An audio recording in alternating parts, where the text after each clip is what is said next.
all that. The Sure. apartment issue obviously is a big issue. So, Sure. You ready? Okay. Yep. Start off always with the most difficult. Sure. Your name is? Mike Palazzolo, P-A-L-A-Z-Z-O-L-O. And you're obviously the mayor of the city. Currently the mayor, have been since 2014. Okay. How long have you lived over here in Germantown? Been in Germantown since 1977, grew up in English Meadows, which is one of our older, more well-established neighborhoods over on the west side of town. And parents still reside in the family home since 77. I went off a few times during that time to live in other cities, but always made my way back home. I've lived in Germantown continuously for the last 25 years or so. You know, without getting into too much detail, Sure. You've been involved in some campaigns. This one Sure. seems to be a little more emotional. Is that accurate to say? It's a good way of putting it. You know, I think our city has always had, our residents have always been engaged. They want to be informed. They want to take part in things. They want to have a voice. We see that anytime we have a development in our community. You know, not in my backyard's not necessarily the motto, but people are always very much scrutinize plans. And so this election's been very emotional at times. You know, we've got people that have been stirred up emotionally and pushed in a certain way, and it's not necessarily always based on fact. Sometimes it's based on misinformation. I've noticed one thing here that I hadn't noticed much anyplace else, and that is it looks like you guys, you and your opponent, are running, your signs go up with other aldermen. Sure. Tell me a bit about that. Is that intentional?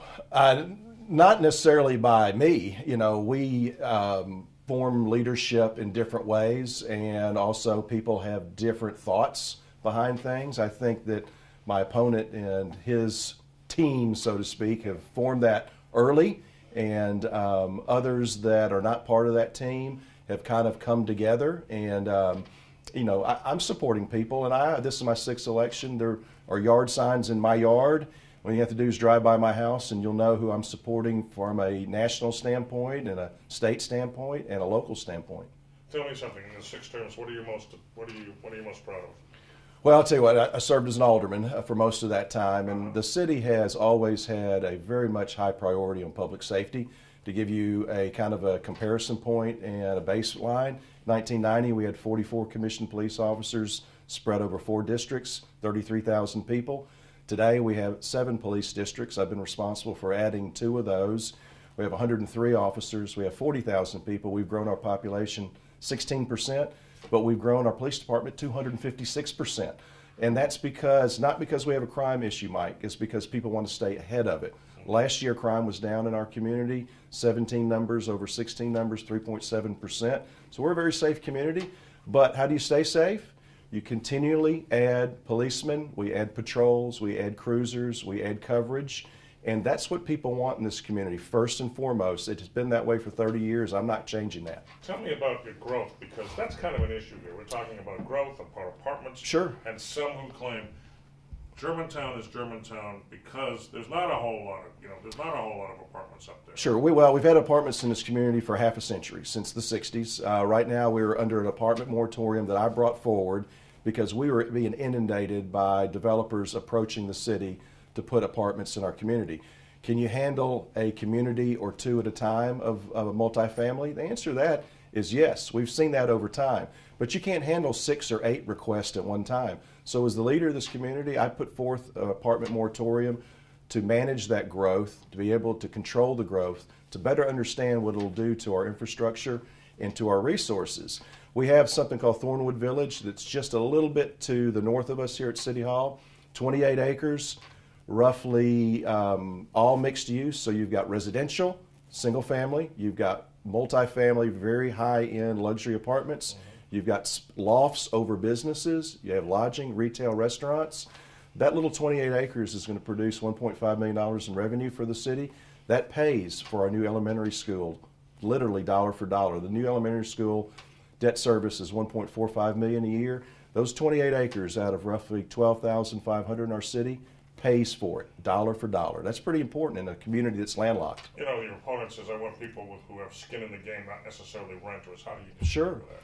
Well, you know, anyone who lives in our community has the ability to be a registered voter and to vote.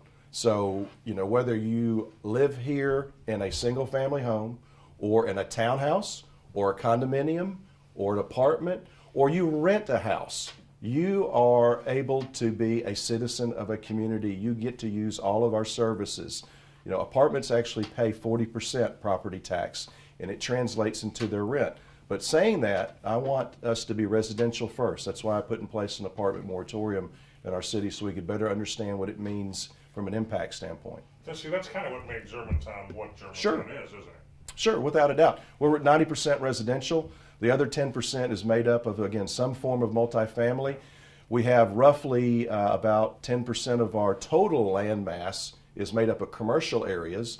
As a matter of fact, we are on the cutting edge of beginning to introduce the living component to our commercial areas. We're not introducing commercial component to our quiet neighborhoods. The example I use, Thornwood, is right in our central business district. It's going to add the ability to live in a community. Mike, we project in the next 20 or 25 years for Germantown to be at full build out. We're at 40,123 people. We'll probably grow to maybe 45,000 people. That's not a significant jump in population. We can manage and handle the growth pattern that we're on currently. Tell me a bit about your goals right now. What do you want to see? Well, my next 4 years, I want to continue the work. I brought on a 7th police district. I plan to bring an 8th police district. We've got a little bit of a tired fire headquarters. I'd like to rebuild our fire department, perhaps build a new fire department west of Germantown Road. We have no fire department on the west side of town. They're all on the east side of town or on the south side of town. So we need a little bit better balance from a fire protection standpoint.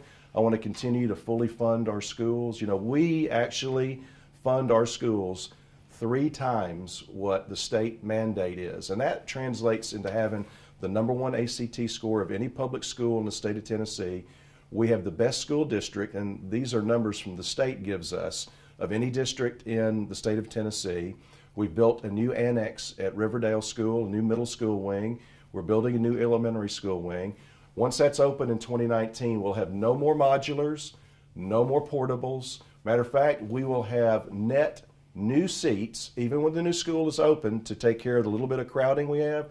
We'll be able to have almost 750 new families move into Germantown that will have the ability to go to public schools. So some people are talking about we're overcrowded. Well, yeah, that problem has already been solved by the current leadership at the school board level, the superintendent, the mayor, and the alderman. We've already settled that issue, and now we're ready for growth, actually. Tell me how significant it was to end up having your own school district. Oh, it meant everything in the world. It was the single greatest economic catalyst that our community has ever seen, in my humble opinion, and I've lived here over 40 years. If we didn't have our own school district, then our city would begin to decline. We are vibrant. We're getting younger by the semester. When I go door to door and knock on doors and I see folks in their late 20s, early 30s, and they have small children, I immediately ask, why did you move to Germantown? For public education. They don't have to invest in a private school. Those people can actually invest in Morehouse because they have a little bit more disposable income to buy a quote-unquote fixer-upper in our older part of town and then put money into it. And so the school district has really led to our renaissance in Germantown. Tell me now, as we wrap this up, I told the other guy this, give me your best stuff. Tell me why people should vote for you. Well, I'll tell you what, I've been in office for 14 years. I have led during the Great Recession, the worst economic time we have ever seen in our collective lifetime. It doesn't rival the Great Depression, but came pretty close to it. I've also led in robust times. I've led us through a new school district. I started an ambulance service. I've increased our police protection. I've seen economic development be handled correctly in our city. Our sales tax have doubled in collection since I've become mayor. We are moving in a sense of progress. To vote anyone else besides Mike Palazzolo would give us maybe the opportunity to go 2 or 3 steps backwards, plain and simple. Hold on real quick, Mike. Sure. Now, you've been there 14 years. How many years as a mayor? 4. 4. Okay. Yeah, So 10 as alderman. So this is going to be your first election as mayor. Well, for re-election, correct. Yeah, correct. They don't vote against incumbents in this community. I hope you're exactly right. Normally, and I'm someone who feels like they vote people, the incumbents, because they're doing a job. Yeah. So, Sure. it's a shame that we're not recording this now for Okay. broadcast. It's a shame that it's gotten to that point.